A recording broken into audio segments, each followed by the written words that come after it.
Welcome to exam विवेचना। तो दोस्तों, जैसा कि आपको पता है, हम अपने चैनल पर डिस्कस कर रहे हैं पीजीटी हिंदी के लिए महत्वपूर्ण प्रश्नों की सीरीज़। ठीक है, जितने भी प्रश्न करेंगे ये सारे के सारे महत्वपूर्ण होंगे। आपकी आगामी परीक्षा हेतु ये देखने के लिए बनेंगे, आपको देख लेना। चाहे कोई भी परीक्षा हो, चाहे एलटी टेट हो, एलटी कमीशन हो या फिर पीजीटी हिंदी हो, नाम हमने यहाँ पर इसे पीजीटी हिंदी दिया है। ठीक है, यहाँ पर लगभग हम 2000 से लेकर 5000 अति महत्वपूर्ण प्रश्नों को डिस्कस करेंगे। तो इस वीडियो से पहले भी हमने इसके एक पार्ट को डिस्कस कर लिया है, एक नहीं 2 पार्ट्स को डिस्कस कर लिया है। अगर अभी तक आपने इन्हें विजिट नहीं करा है, अभी आप व्हाट्सएप डिस्क्रिप्शन बॉक्स चेक करिए इस वीडियो का, वहाँ पर आपको मिल जाएगा। ठीक है, दोनों की दोनों वीडियो का प्लेलिस्ट। फिर देखिए, व्हाट्सएप ग्रुप भी बनाया जा रहा है आपके लिए। ठीक है, नाम हम रखेंगे पीजीटी हिंदी। ठीक है, ये नया ग्रुप बनाया जा रहा है, इसका लिंक भी आपको डिस्क्रिप्शन बॉक्स में मैं दे दूंगा। यहाँ से आपसे आग्रह करना चाहूँगा, वे ही लोग इसमें जुड़िएगा जो पहले हमारे ग्रुप में नहीं जुड़े हुए हैं, क्योंकि देखिएगा आपको मटेरियल तो एक ही जैसा मिलता है सब जगह, आप हर एक ग्रुप में मत जुड़िएगा। जो बच्चे अभी तक नहीं जुड़े हैं उनसे आग्रह करना चाहूँगा वो जुड़िएगा, आपको यहाँ पर स्टडी हेतु महत्वपूर्ण चीज़ें प्रदान की जाती रहेंगी। ठीक है, चलिए आगे बढ़ने से पहले आपको हमारे जो कोर्स है उसके बारे में थोड़ी सी जानकारी दे देता हूँ।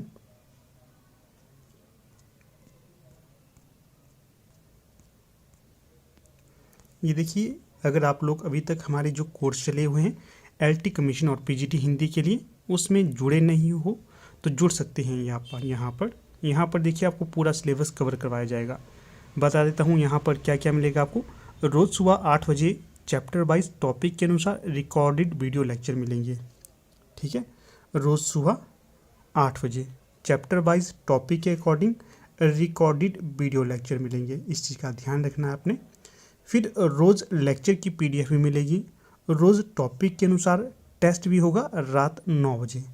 देखिएगा, सबसे अच्छा मेथड होता है ये, सुबह आप किसी लेक्चर को ढंग से देखिएगा, किसी टॉपिक को ढंग से देखिएगा, फिर रात को आपका उसका टेस्ट भी होगा। ठीक है, रात को टेस्ट भी होगा। आपको 25 से 30 प्रश्न डेली देखने के लिए मिलेंगे। ठीक है, अगर आप लोग जुड़ना चाहते हो तो जुड़ सकते हैं और अपनी तैयारी को सुदृढ़ कर सकते हैं। फिर साप्ताहिक टेस्ट भी आपको देखने के लिए मिलते हैं। समय समय पर आपको प्रीवियस ईयर के क्वेश्चन पेपर भी अवेलेबल करवाए जाते हैं, ताकि आप अपनी स्टडी में और भी प्रगाढ़ स्थिति लाएँ। ठीक है, और देखिएगा, जीके के PYQ भी आपको दिए जाते हैं MCQ बेस पे। ये इस तरह से होते हैं, मान लीजिए कोई पटवारी की परीक्षा हो गई, नायब तहसीलदार की परीक्षा होगी, HS की परीक्षा हो गई, क्लर्क की परीक्षा होगी, पुलिस की परीक्षा होगी, उसके जीके के वीडियोस बनाए हुए हैं हमने पहले से, वो आपके लिए अवेलेबल करवाए जाते हैं ताकि आप उन्हें देखते रहें। ठीक है, ये कोर्स हमारा पूरा 3 मंथ चलेगा, 3 मंथ से ज़्यादा भी चल सकता है, मिनिमम 3 मंथ का हमने यहाँ पर टारगेट रखा हुआ है। और फीस भी यहाँ पर देखिए, नामात्र की फ़ीस रखी है, बहुत कम फीस रखी है। आपको यहाँ पर पूरी स्टडी करवाई जाएगी, उसके आगे फीस कुछ नहीं है। फिर यहाँ पर हमारा ये व्हाट्सएप नंबर भी दिया गया है, अगर आपकी कोई भी क्वेरी हो तो यहाँ पर आप व्हाट्सएप करिए, आपको सारी जानकारी मिल जाएगी। देखिए, बहुत से बच्चे ऐसे करते हैं कि एकदम से कॉल कर देते हैं। एकदम से कॉल मत करिएगा, क्योंकि थोड़ा सा व्यस्त मैं भी रहता हूँ, जिस कारण आपकी कॉल अटेंड नहीं कर पाता। अगर आपकी कोई भी क्वेरी हो तो आप व्हाट्सएप कर सकते हैं। व्हाट्सएप करने में आपको कुछ भी झिझक नहीं रहनी चाहिए, क्या ही है, आराम से व्हाट्सएप करिए, जो आपके क्वेश्चन होंगे उसका उत्तर मैं दे दूँगा। ठीक है, चलिए समय न लेते हुए आज के लेक्चर को शुरू कर देते हैं। फिर देखिए, यहाँ पर प्रश्न पूछा गया है 55, लाज की मादक सुरासी लालिमा पंक्ति में अलंकार है। पंक्ति है, लाज की मादक सुरासी लालिमा। यहाँ पर कौन सा अलंकार इस पंक्ति में प्रयोग में लाया गया है? तो जो 55 का सही विकल्प हो जाएगा, यहाँ पर उपमा अलंकार प्रयोग में लाया गया। देखिए, लाज की मादकता सुरासी लालिमा, एक तरह से उपमा की जा रही है ना यहाँ पर, तो सही विकल्प जो यहाँ पर होएगा तो वो होगा विकल्प बी, उपमा अलंकार। फिर अगला प्रश्न देखिए 56, इनमें से किसकी समानता से उपमा अलंकार होता है? किसकी समानता से होता है ये बताइए। तो सही विकल्प जो हो जाएगा रूप, गुण, प्रभाव, उपयुक्त, सभी से, डी सही हो जाएगा यहाँ। फिर अगला प्रश्न है 57, जहाँ बिना किसी कारण के कार्य का होना पाया जाए वहाँ पर कौन सा अलंकार होता है? 57 का जो सही विकल्प होगा वो बताना है आपने। तो वहाँ पर होता है विभावना अलंकार। विकल्प ए सही हो जाएगा स्थावन का।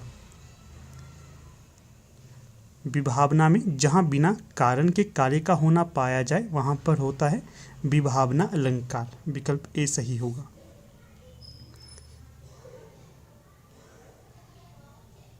यहाँ पर देखिएगा, आपको एक तो उदाहरण दे देता हूँ। जो विभावना अलंकार होता है इसके उदाहरण, बिनु पद चले सुने बिनु काना। क्या है, एक उदाहरण तो ये हो गया, बिनु पद चले सुने बिनु काना, विभावना अलंकार यहाँ होगा। दूसरा उदाहरण है, नाची अचानक ही उठे बिनु पावस बन मोर, जानती हों नंदित करी यह दिसी नंद किशोर। फिर से देखिए, नाची अचानक ही उठे बिनु पावस बन मोर, जानती हों नंदित करी यह दिसी नंद किशोर। ये दो उदाहरण आप याद रखिएगा, पूछे जा सकते हैं भविष्य में। फिर अगले प्रश्न को देख लेते हैं। त्यों त्यों प्यासोई रहत ज्यों ज्यों पियत अघाई। पंक्ति में अलंकार होगा, कौन सा अलंकार है यहाँ? तो यहाँ पर जो अलंकार होगा विशेषोक्ति। विकल्प ए।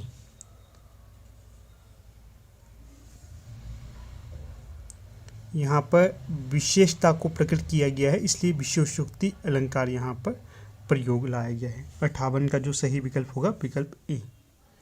फिर अगला प्रश्न है 59, आंसू काव्य रचना में कौन सा छंद प्रयोग ये प्रमुख है? जयशंकर प्रसाद की रचना है आंसू, इसमें जो प्रमुख छंद है तो वो बताना है, कौन सा होगा यहाँ? तो जो सही विकल्प यहाँ पर हो जाएगा आनंद। जो आनंद छंद है ये इसमें प्रयोग में लाया गया है आंसू में।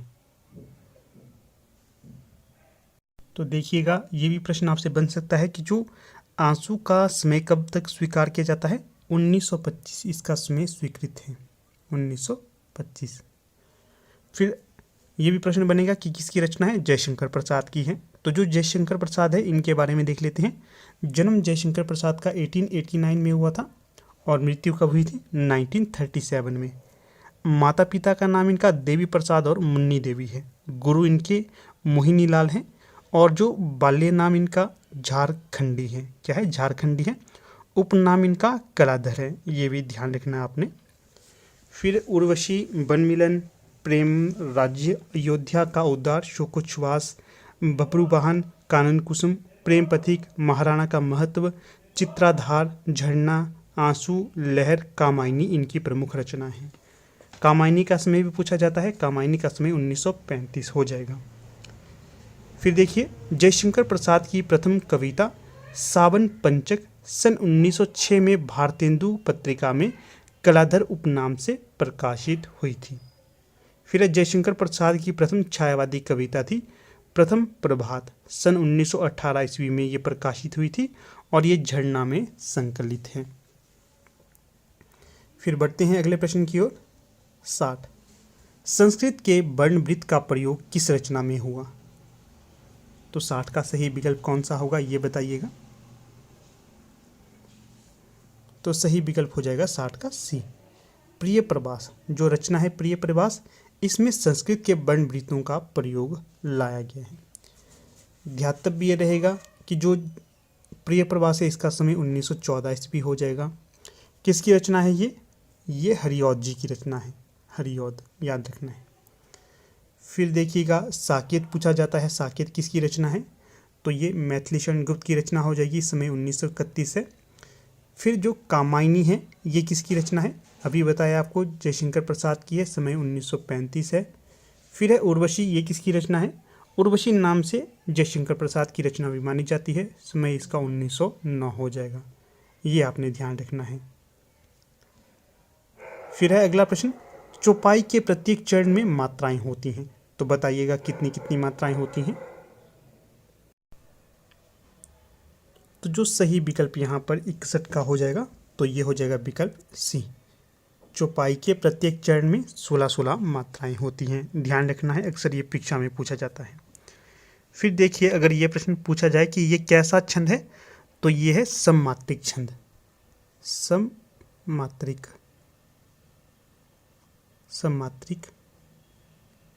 सममात्रिक छंद है ये। फिर ये भी पूछा जाता है इसमें कितने वर्ण होते हैं या गुरु वर्ण होते हैं। इसमें 2 गुरु वर्ण होते हैं। इसके अंत में जगण और तगण का आना वर्जित है। किस किस का? जगण और तगण का। जो सबसे ज़्यादा प्रश्न पूछा जाता है कि दोहा, दोहा इसके बारे में बता देता हूँ। देखिए दोहा यह अर्धसम मात्रिक छंद है। कैसा? ये अर्धसम मात्रिक छंद है। इसके प्रथम और तृतीय चरण में 13-13 मात्राएं आती हैं। प्रथम और तृतीय चरण में 13-13 आती हैं और द्वितीय और चतुर्थ में इसमें 11-11 मात्राएं आती हैं। और देखिए इसके अंत में गुरु लघु होता है। इसके अंत में गुरु लघु होता है, ध्यान रखना इसमें, इसका भी आपने। फिर है मुक्त छंद कविता में किसका महत्व है? मुक्त छंद कविता में किसका महत्व है ये बताइएगा। तो 62 का सही विकल्प हो जाएगा अर्थलेख का, विकल्प बी। अगला प्रश्न है 63, गद्य पद्य मिश्रित काव्य को कहते हैं। तो क्या कहते हैं गद्य पद्य मिश्रित काव्य को? तो इसे कहा जाता है चंपू काव्य। जहाँ पर गद्य और पद्य मिश्रित रचना की जाए या काव्य रचा जाए उसे चंपू काव्य कहेंगे। फिर अगला प्रश्न है 64, लेखक और उसके उपनाम में कौन सा विषम संयोजन है? 64 का कौन सा सही विकल्प होगा? तो सही विकल्प जो यहाँ पर हो जाएगा, देख लेते हैं पहले विकल्प। सैयद गुलाम नबी इनका जो उपनाम रसलीन है, सही हो जाएगा। जयशंकर प्रसाद इनका उपनाम कलादर है, ये ऊपर ही बताया था आपको। सुदामा पांडे इनका उपनाम धूमिल है, सही हो जाएगा। बद्री नारायण चौधरी इनका चातक नहीं, बद्री नारायण चौधरी प्रेम घन होगा, प्रेम घन। तो इस प्रकार से जो सही विकल्प यहाँ डी हो जाएगा हमारा। तो यहाँ से आपके 4 प्रश्न निकलते हैं, इसका ध्यान रखना है। फिर है अगला प्रश्न 65, तुलनात्मक समीक्षा का आरंभ किससे हुआ? तो जो 65 का सही विकल्प हो जाएगा तो ये हो जाएगा पदम सिंह शर्मा। तुलनात्मक समीक्षा का आरंभ पदम सिंह शर्मा के द्वारा हुआ था। यहाँ पर ध्यान रखना है, इन्होंने बिहारी और एक सादी नामक कवि हैं, बिहारी और सादी, इन दोनों का तुलना की थी, जिससे तुलनात्मक समीक्षा का आरंभ माना जाता है। फिर अगला प्रश्न है 66, डॉक्टर नगेंद्र मूलतः किस कोटि के आलोचक हैं? क्या ये मार्क्सवादी हैं, प्रयोगवादी हैं, रसवादी हैं या फिर आदर्शवादी हैं? तो 66 का सही कौन सा होगा? तो जो डॉक्टर नगेंद्र थे ये मूलतः रसवादी आलोचक की कोटि में आते हैं, सी सही विकल्प। फिर अगला प्रश्न है सूची 1 को सूची 2 के साथ सुमेलित करना है, कर लेते हैं। देखिएगा प्रश्न पूछा गया है अभिव्यंजनावाद किससे संबंधित होगा? तो जो अभिव्यंजनावाद होगा आपका, तो ये हो जाएगा अभिनवगुप्त के साथ। रुकिएगा, ये यहाँ पर सही नहीं होगा। अभिव्यंजनावाद होगा क्रोचे के साथ। अभिव्यक्तिवाद ये होगा अभिनवगुप्त के साथ। बी रेचन आएगा यहाँ, ये हो जाएगा अरस्तु के द्वारा। और जो अनुमितिवाद ये शंकु का हो जाएगा। क्वेश्चन यहाँ पर देखिए, रामचंद्र शुक्ल की आलोचना पद्धति का प्रमुख तत्व है। तो बताना है जो आचार्य रामचंद्र शुक्ल थे, इनकी जो आलोचना पद्धति थी, इसका प्रमुख तत्व किसे स्वीकार किया जाता है?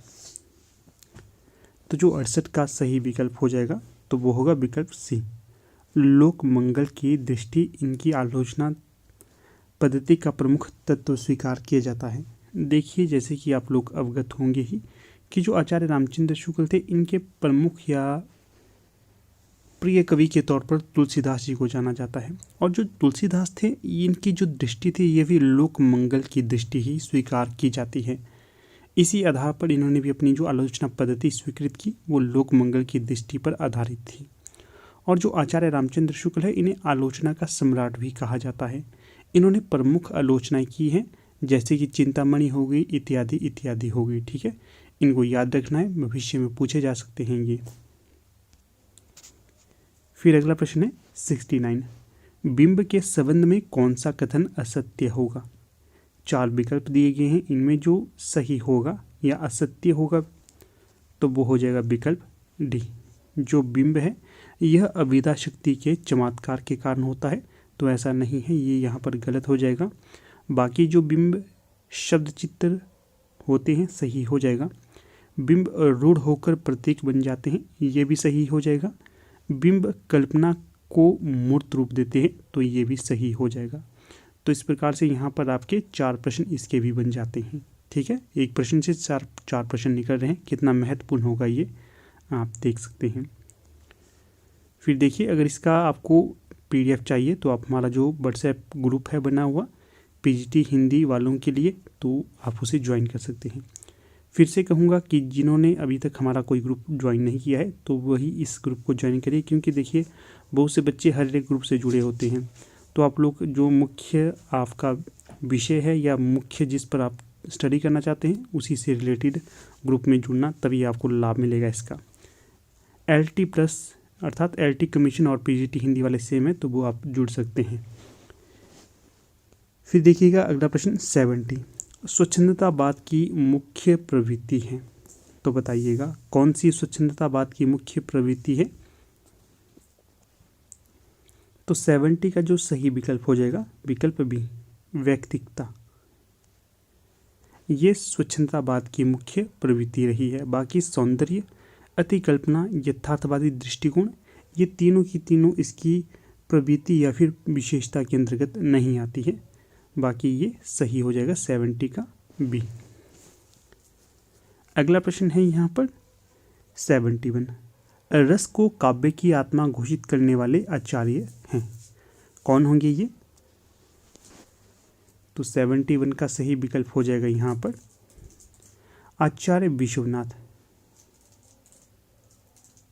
आचार्य विश्वनाथ नहीं होगा, यहाँ पर रस को काव्य की आत्मा घोषित किसने किया था, आचार्य भर्तमुनि के द्वारा। 71 का जो सही विकल्प हो जाएगा डी। जो भर्तमुनि थे इन्होंने रस को काव्य की आत्मा स्वीकृत किया था। यहाँ पर आपको 2-4 और तथ्य बता देता हूँ। जो भर्तमुनि थे इन्होंने रसों की संख्या कितनी स्वीकृत की थी, 8।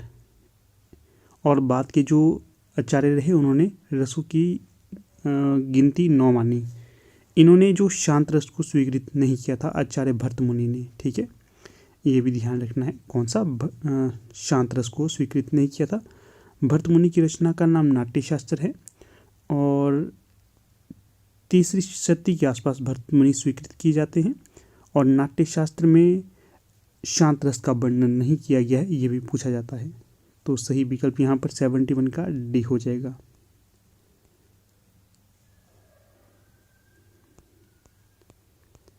अगला प्रश्न 72, यथार्थवाद के उदय का प्रमुख कारण क्या है।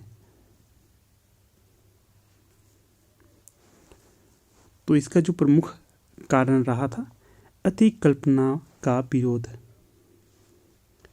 जो अति कल्पना हो रही थी उसका विरोध यथार्थवाद ने किया। क्यों किया, देखिए, जो यथार्थवाद से आप तात्पर्य ये समझिए, यथार्थ जो वर्तमान में हो रहा है, अच्छा या बुरा हो रहा है, इसे स्वीकृत करता था यथार्थवाद। परंतु इससे पहले जितने भी बात चले, कोई स्वच्छंदतावाद चला, कोई बिंबवाद चला, कुछ भी चला, उसमें कल्पना को ज़्यादा महत्व दिया जाता था। इसमें जो दूसरे बात है उसमें ये कहा जाता था कि तुम वर्तमान में चाहे भिखारी हो परंतु तुम आगे एक राजा बन सकते हो, एक सैनिक बन सकते हो। इस तरह की अति कल्पना हो रही थी जिसका कि विरोध यथार्थवाद ने किया। ठीक है, बाकी काव्य सौंदर्य से असहमति ये इसके संबंध में नहीं है, और रोमानियत से मुक्ति की इच्छा ये भी इससे संबंधित नहीं है। कवि का मार्क्सवादी होना ये भी इससे संबंधित नहीं होगा, सिर्फ विकल्प ए ही इससे संबंधित होगा। ठीक है, फिर अगला प्रश्न है 73, प्लेटो के काव्य प्रयोजन विचार में कौन सा नहीं है। 73 का जो सही विकल्प हो जाएगा विकल्प बी, मनोरंजन की प्रधानता। मनोरंजन की प्रधानता को ये प्लेटो ज़्यादा महत्व नहीं देते थे। बाकी सत्य की प्रतिष्ठा इसे स्वीकृत करते हैं, मानव कल्याण इसे स्वीकृत करते हैं, देशो उत्थान इसे भी स्वीकृत करते हैं। आप लोग अवगत होंगे ही, जो प्लेटो हैं ये पाश्चात्य काव्यशास्त्र के अंतर्गत प्रमुख विद्वानों में से एक माने जाते हैं। इन्होंने देखिए शुरुआत में जिस तरह से भारत में व्यवस्थित तरीके से काव्यशास्त्र नहीं निरूपित हुआ था, उसी तरह से पाश्चात्य काव्यशास्त्र में भी एक सही ढंग से व्यवस्थित नहीं हुआ था काव्यशास्त्र, ठीक है, निरूपित नहीं हुआ था। जब से प्लेटो आए उसके पश्चात इन्होंने काव्यशास्त्र को एक निरूपित ढंग दिया, ठीक है। और देखिए प्लेटो के शिष्य पूछे जाएं तो अरस्तु हो जाएंगे। प्लेटो का जन्म यूनान में हुआ था और ये कवि को अपने साम्राज्य में स्थान देने के पक्ष में नहीं थे। कवि को ये मानते थे कि ये कवि होते हैं, ये नकल की नकल करते हैं, ठीक है। तो इस तरह से आप ये आइडिया लगा सकते हैं। अगला प्रश्न यहाँ पर 74, समालोचना दर्श किस मूल पुस्तक का अनुवाद ग्रंथ है? 74 का जो सही विकल्प हो जाएगा एसे ऑन क्रिटिसिज्म, ये इस पुस्तक का अनुवाद हो जाएगी। फिर देखिए जो समालोचना दर्श है ये जगन्नाथ जी की रचना स्वीकृत की जाती है, ये भी ध्यान रखना है। जो जगन्नाथ दास है ये ब्रज भाषा में रचनाएं करते थे।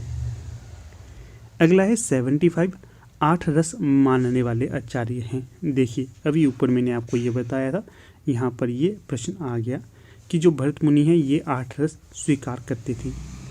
तो 75 का सही विकल्प यहाँ डी हो जाएगा। फिर अगला प्रश्न है 79, अनलख अर्थात मैं ही ब्रह्मा हूँ किसने घोषित किया? मलिक मोहम्मद जैसी, मंसूर, मोहम्मद साहब या फिर अमीर खुसरो? आसान सा प्रश्न है ये भी। तो जो मंसूर है इन्होंने ये घोषित किया था कि मैं ही ब्रह्म हूँ। फिर अगला प्रश्न देखिए 77, इनमें से कौन सा दर्शन अनिश्वरवादी है अर्थात ईश्वर को नहीं मानता? तो यहाँ पर सही विकल्प होगा विकल्प डी। जो बौद्ध दर्शन है या चारवाक दर्शन है ये दोनों ही दर्शन ईश्वर को स्वीकृत नहीं करते थे, इसलिए विकल्प डी हो जाएगा यहाँ पर सही। अगला प्रश्न है 78, ऋचा का संबंध किससे है? तो 78 का सही विकल्प वेद से रहा है ऋचा का संबंध, सी सही विकल्प हो जाएगा। अगला प्रश्न 79, कजरी है, तो बताइए कजरी क्या है? तो कजरी लोकगीत है, यहाँ पर सही विकल्प डी हो जाएगा। अगला है खेचरी का तात्पर्य है, तो जो खेचरी का तात्पर्य हो जाएगा योग साधना की मुद्रा, 80 का सही विकल्प डी। अगला प्रश्न है 81, हिंदी वर्णमाला में कुल कितने अक्षर होते हैं? तो जो हिंदी वर्णमाला है इसमें कुल अक्षर होंगे यहाँ पर विकल्प ए। विकल्प के अनुसार बात की जाए तो विकल्प ए यहाँ सही हो जाएगा। 11 स्वर होते हैं और 33 व्यंजन। अगला प्रश्न है 82, वर्तमान हिंदी का प्रचलित रूप है? अवधी, ब्रज, खड़ी बोली या देवनागरी? तो सही विकल्प हो जाएगा 82 का खड़ी बोली। जो हम प्रयोग में ला रहे हैं या फिर जिस बोली के माध्यम से हम वार्तालाप कर रहे हैं एक दूसरे के साथ, तो वो खड़ी बोली ही है। अगला प्रश्न 83, हिंदी वर्णमाला में स्वरों की संख्या कितनी है? तो हिंदी वर्णमाला में स्वरों की संख्या मानी जाती है, तो ये मानी जाती है आपकी 11 स्वर और 33 व्यंजन। अगला प्रश्न है 84, हिंदी भाषा किस लिपि में लिखी जाती है? तो जो 84 का सही विकल्प यहाँ पर हो जाएगा देवनागरी में। हिंदी भाषा देवनागरी लिपि में लिखी जाती है, सी सही हो जाएगा यहाँ। फिर है निम्नलिखित में से कौन सा स्वर नहीं है? 4 विकल्प दिए गए हैं, इनमें एक स्वर नहीं होगा, तो वो आपने बताना है। तो जो स्वर नहीं होगा यहाँ पर तो वो हो जाएगा विकल्प डी। बाकी ए बी सी ये तीनों ही स्वर होंगे और ये हो जाएगा व्यंजन। अगला प्रश्न 86, निम्नलिखित में से ट वर्ग नहीं है, कौन नहीं होगा? तो ये हो जाएगा डी। बाकी ठ ढ न ये तीनों ही ट वर्ग के अंतर्गत आते हैं। अगला प्रश्न है 87, निम्नलिखित में से कौन व्यंजन नहीं है? तो सही विकल्प होगा विकल्प डी य, ये व्यंजन नहीं है। बाकी क्ष झ ज्ञ ये तीनों ही व्यंजन होंगे, य ये स्वर होगा। फिर है अगला प्रश्न 88, हिंदी भाषा में कितने कारक होते हैं? तो हिंदी भाषा में कारकों की संख्या है 8, विकल्प ए सही होगा। फिर है व्याकरण की दृष्टि से सौंदर्य क्या है? व्याकरण की दृष्टि से सौंदर्य है संज्ञा, विकल्प ए यहां पर सही होगा। अगले प्रश्न की ओर रुख करिए। 90 क्या पूछा गया है? 90 से 94 तक एक शब्द की वर्तनी के अनेक रूप प्रस्तुत किए गए हैं, शुद्ध वर्तनी का चयन करना है। देखिए कई बार शुद्ध पूछा जाता है, शुद्ध कैसे लिखा जाता है? तो शुद्ध का जो सही रूप होगा विकल्प ये वाला सही होगा, वर्तनी का सही रूप ये वाला होगा। देख लेते हैं, यहाँ पर 90 में पूछा गया है अधर्म किस प्रकार से लिखा जाता है? तो अधर्म का जो शुद्ध रूप होगा विकल्प सी के अनुसार अधर्म इस तरह से लिखा जाता है। फिर है 91, इसमें पूछा गया है अनुक्रम किस तरह से लिखा जाता है? तो जो अनुक्रम लिखा जाएगा विकल्प पी के अनुसार लिखा जाएगा, ये शुद्ध रूप होगा। 92 में पूछा गया है ऋषि कैसे लिखा जाता है? तो ऋषि लिखा जाता है विकल्प बी के अनुसार। फिर 93 में पूछा गया है जो ज्येष्ठ है ये कैसे लिखा जाता है? तो ज्येष्ठ लिखा जाता है विकल्प बी के अनुसार। 94 में पूछा गया है दीर्घायु कैसे लिखा जाता है? तो दीर्घायु लिखा जाता है विकल्प ए के अनुसार, ध्यान रखना है। फिर 95 से 99 तक नीचे एक शब्द दिया गया है, दिए गए 4 विकल्पों में से दिए गए शब्द का पर्यायवाची शब्द ज्ञात करना है। विकल्प है 95 अनंत। बताइएगा अनंत का पर्यायवाची यहाँ पर कौन सा होगा? तो जो आकाश होता है इसका ही दूसरा नाम अनंत भी कहा जाता है। फिर अगला प्रश्न है यहाँ पर, कहाँ गया भाई? आडंबर। आडंबर का पर्यायवाची शब्द होगा, आडंबर का पर्यायवाची शब्द होगा ढोंग, विकल्प ए।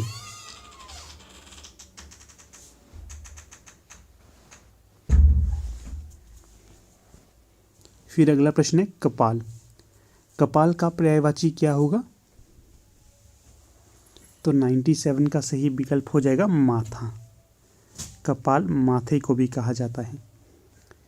फिर है 98 छंद। छंद का पर्यायवाची होगा,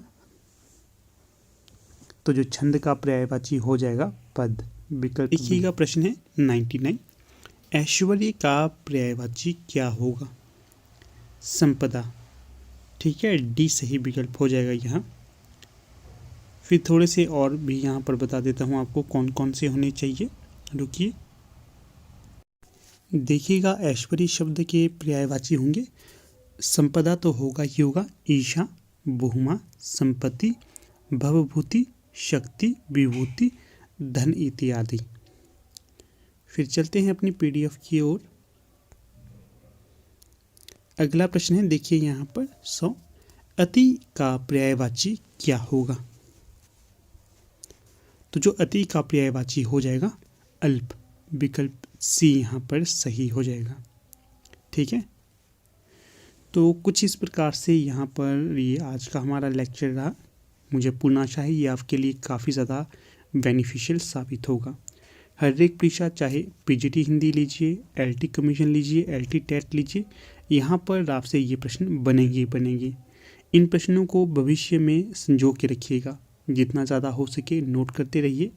अगर नोट नहीं करना है तो इस वीडियो को कहीं पर सेव करके रखिए।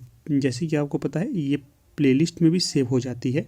अगर आप इसे प्लेलिस्ट में सेव करना चाहते हैं वहाँ पर करिए, नहीं तो कहीं पर सेव करिए ताकि आप इनका रिवीजन समय पर करते रहें। ठीक है, बाकी देखिए फिर से अवगत करवाऊँगा। अगर आप लोग LT commission and PGT Hindi के लिए कोर्स लेना चाहते हैं तो जल्द से जल्द लीजिए और अपनी तैयारी को अच्छे से सुदृढ़ कीजिएगा, क्योंकि जितना जल्दी आप कोर्स को लेंगे और अपनी स्टडी करते रहेंगे उतना ही आपको फ़ायदा होगा, क्योंकि पता नहीं कब एग्ज़ाम की तिथि आ जाए और आप लोग अचंभित हो जाएं कैसे तैयारी करें। इसलिए जल्द से जल्द कोर्स में एनरोल होइए। यहाँ पर आपको अच्छी तैयारी करवाई जाती है, पूरा हिंदी साहित्य यहाँ पर कवर करवाया जाएगा आपको। बाकी ग्रुप में नहीं जुड़े हैं तो व्हाट्सएप ग्रुप में जुड़िए, वहाँ पर भी आपको महत्वपूर्ण चीज़ें समय पर सेंड की जाती रहती हैं। ठीक है, तो ठीक है, अब यहाँ पर वीडियो का समापन कर लेते हैं। धन्यवाद।